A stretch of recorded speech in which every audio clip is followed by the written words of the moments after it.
സ്നേഹമുള്ളവരെ, പലപ്പോഴും നമ്മുടെ ജീവിതയാത്രയിൽ നമ്മൾ ഓർക്കും, എന്തിനാണ് ദുഃഖം, എന്തിനാണ് ദുരിതം, എന്തിനാണ് ഈ മനസ്സിൻ്റെ ഭാരം. നമ്മൾ ആത്മീയമായി ചിന്തിക്കുമ്പോൾ സകല മതപ്രബോധകരും മതഗ്രന്ഥങ്ങളും പറയുന്നു, വേദനകൾ, നൊമ്പരങ്ങൾ ദൈവം നമുക്ക് തരുന്നത് ദൈവത്തെ കാണാനുള്ള വഴിയായിട്ടാണ്. ദൈവത്തെ കാണാനുള്ള വഴിയായി ദൈവം സഹനങ്ങൾ അനുവദിക്കും. പന്നിയെ നമ്മൾ കണ്ടിട്ടുണ്ട്.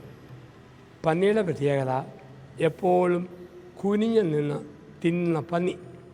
പക്ഷെ ഒരിക്കൽ കശാപ്പുകാരൻ കോടാലിയുടെ കുഴ കൊണ്ട് പന്നിയുടെ പെടലിക്കിട്ടടിച്ചു.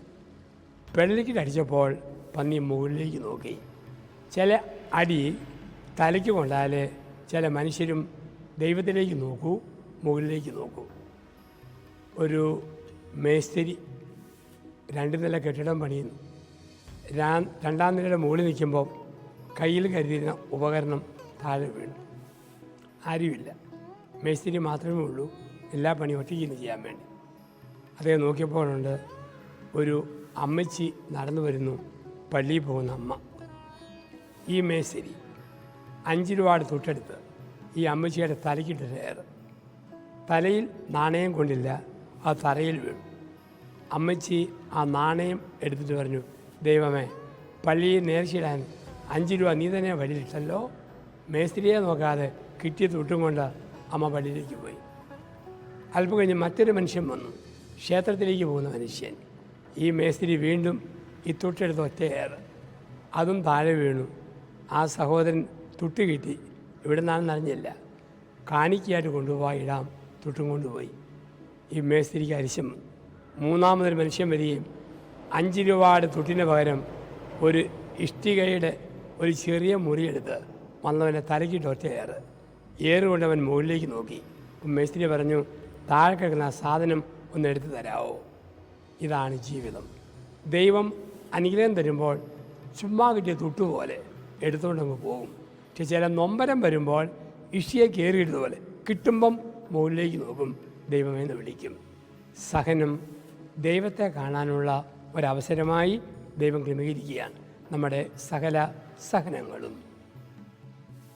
മദ്യപിച്ച് ലിവർ സിറോസിസ് വന്ന ഒരു മനുഷ്യൻ ആശുപത്രിയിൽ കിടക്കുമ്പോൾ വീട്ടുകാരെന്നെ വിളിച്ചു, അടുത്ത് വന്ന് ഒന്ന് പ്രാർത്ഥിക്കാൻ വേണ്ടി. പ്രാർത്ഥിക്കുന്ന സമയത്ത് ആ മനുഷ്യൻ പറഞ്ഞു, അച്ഛാ, വേണ്ട സമയത്ത് വീട്ടുകാർ പറഞ്ഞ ഉപദേശം കേട്ടിരുന്നെങ്കിൽ ഇത്രയും മാരകമായ രോഗം എനിക്ക് വരില്ലായിരുന്നു. പക്ഷെ അന്ന് ഞാനിത് മനസ്സിലാക്കിയില്ല.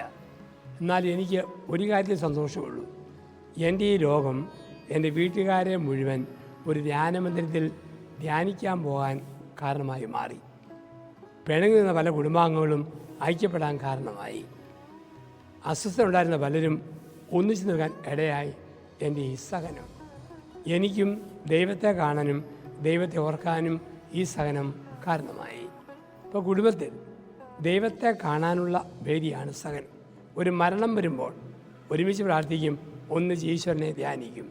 ഒരു തകർച്ച വരുമ്പോൾ ഈശ്വരനെ ധ്യാനിക്കും. അങ്ങനെ ധ്യാനിക്കാനുള്ള അവസരമാണ് ദൈവത്തെ കാണാൻ. 2 കൂട്ടം മനുഷ്യരുണ്ട്, നിരീശ്വരവാദികളും വിശ്വസിക്കുന്നവരും.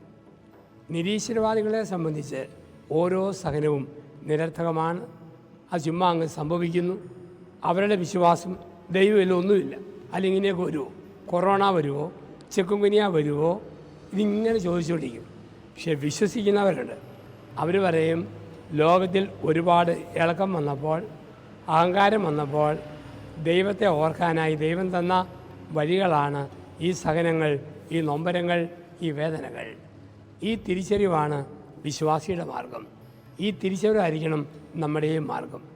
ഏത് സഹനം വന്നാലും എന്തു വന്നാലും ഇതുവഴി ദൈവത്തെ കാണാനുള്ള ഒരവസരം എനിക്കായി തരുന്നു. എല്ലാം നന്നായിട്ട് പോകുമ്പോൾ, ഓളങ്ങളിൽ സകലതും മറന്നു പോകുമ്പോൾ ദൈവചിന്ത നഷ്ടപ്പെടാം. ഒരു നൊമ്പരം വരുമ്പോൾ, ഒരു ക്ഷതം വരുമ്പോൾ ഈശ്വരനെ ഓർക്കാം. സൃഷ്ടിയായ ഞാൻ സൃഷ്ടാവിനെ ഓർക്കുന്നു. അതിനായി ദൈവം നമുക്ക് സഹനം തരുന്നു. സഹന നടുവുകളിൽ, സഹനത്തിൻ്റെ വലിയ പീഠങ്ങളിൽ സൃഷ്ടാവിനെ ഓർത്ത് ജീവിക്കുവാനും ദൈവമല്ലാതെ മറ്റൊരാശ്രയമില്ല എന്നുറച്ച് വിശ്വസിക്കുവാനും ദൈവം തന്നെ അവസരമായിട്ട് സഹനത്തെ കാണാം. ആ തിരിച്ചറിവിൽ, ആ സന്തോഷത്തിൽ നമുക്കായിരിക്കാം. നന്ദി, നമസ്കാരം.